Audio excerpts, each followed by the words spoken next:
Horror stories point में आप सभी का स्वागत है। अगर आप लोग हमारे चैनल पर नए हैं तो चैनल को सब्सक्राइब कर लें और बेल आइकॉन दबाना बिल्कुल न भूलें। अगर आप अपनी कहानियों को हमारे चैनल के माध्यम से सुनना चाहते हैं तो आप हमें अपनी कहानी व्हाट्सएप के जरिए भेज भी सकते हैं, जिसे हम अपने चैनल के माध्यम से प्रस्तुत करेंगे। तो चलिए शुरू करते हैं आज की एक नई कहानी के साथ। सितारों से चमकती रात थी। गांव के किनारे एक पुरानी हवेली का साया डोल रहा था।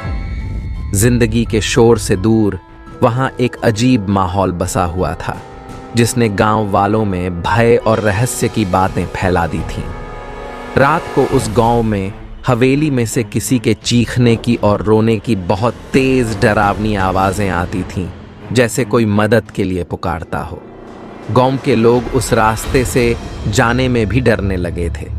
तब गांव के युवक विवेक और उसके दोस्त हर्ष ने मिलकर निर्णय लिया कि वे हवेली में रात बिताएंगे और उसकी रहस्यमयी कहानी को सुलझाने का प्रयास करेंगे। रात का समय आया और वे हवेली की ओर बढ़े। दरवाजे के खुलने की आवाज से ही उनका हृदय कांप उठा, लेकिन उन्होंने अपना निर्णय दृढ़ रखा। हवेली के अंदर उन्होंने अजीब सी छायाएं देखीं और वहां से गूंजती हुई सनसनाहट की आवाजें आ रही थीं।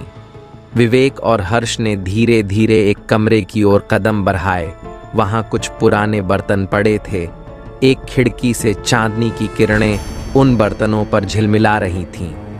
तभी विवेक और हर्ष की नजर उन बर्तनों पर गई तो उन्हें वहां एक लड़की बैठी हुई दिखी, पर वो सिर्फ चमकते बर्तनों में दिख रही थी। विवेक और हर्ष डर गए, क्योंकि वो एक आत्मा थी।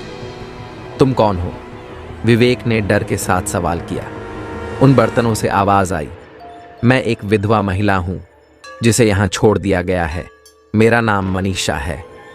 विवेक और हर्ष की आंखों में आश्चर्य छाया, लेकिन वे आगे बढ़े और मनीषा के साथ बातचीत करने लगे। उन्होंने सुना कि मनीषा को यहाँ छोड़ा गया था जब वह बच्ची थी। तभी उसकी शादी कर दी गई थी और शादी के अगले दिन उसके पति की सड़क हादसे में मौत हो गई थी। तो उसके ससुराल वालों ने उसे उसकी मौत का कारण समझा और उसे बहुत मारा और बुरी हालत में इस हवेली में बंद कर दिया था। पूरे शरीर पर घाव थे, खून बहे जा रहा था। इतनी बुरी हालत करके उसे उसी हवेली में जिंदा बंद कर गए थे। वो 2 दिन तक ऐसे ही भूखी प्यासी तड़प तड़प के मर गई थी। मेरी मदद करो, मनीषा ने रोते हुए कहा। मेरी मदद करो, मेरी आत्मा को शांति दिला दो। मैं बहुत सालों से इस हवेली में भटक रही हूं। विवेक और हर्ष ने अपनी दृढ़ता बनाए रखी और उन्होंने मनीषा की कहानी सुनी कि मनीषा तब सिर्फ 12 साल की बच्ची थी। इतनी छोटी बच्ची के साथ इतना बुरा हुआ।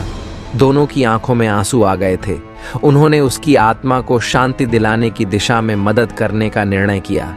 मनीषा के मार्गदर्शन में विवेक और हर्ष ने विशेष रीति रिवाज के साथ हवेली में पूजा की और मनीषा की आत्मा को शांति दिलाई। हवेली में से आवाजें आनी बंद हो गई थीं। गांव में भी डर का माहौल खत्म हो गया था। इस कहानी के माध्यम से मैं आपको बस इतना कहना चाहता हूं कि हमें किसी के भी साथ कुछ भी गलत करने से पहले सोचना चाहिए। उस छोटी सी बच्ची की 12 साल की उम्र में उसकी शादी कर देना क्या सही है?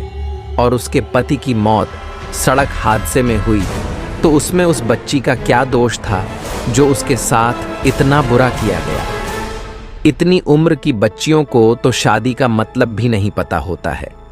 हमारे धर्म में लड़कियां देवी का रूप होती है और देवी के आने से घर में सुख शांति आती है। इसलिए हमें समझना चाहिए जिसके साथ जो कुछ भी होना होता है वो उसी के कर्मों की वजह से होता है। कोई माँ बाप अपनी बेटी आपको देते हैं, उसे बेटी की तरह ही रखना चाहिए। किसी की बेटी के साथ ऐसा नहीं करना चाहिए। तो दोस्तों, ये थी आज की एक कहानी। हम जल्द ही मिलेंगे नई कहानी के साथ। तो दोस्तों, आप लोगों को यह कहानी कैसी लगी हमें कमेंट करके ज़रूर बताएं और ऐसे ही कहानी सुनने के लिए हमारे चैनल को जल्दी से जल्दी सब्सक्राइब कर लें।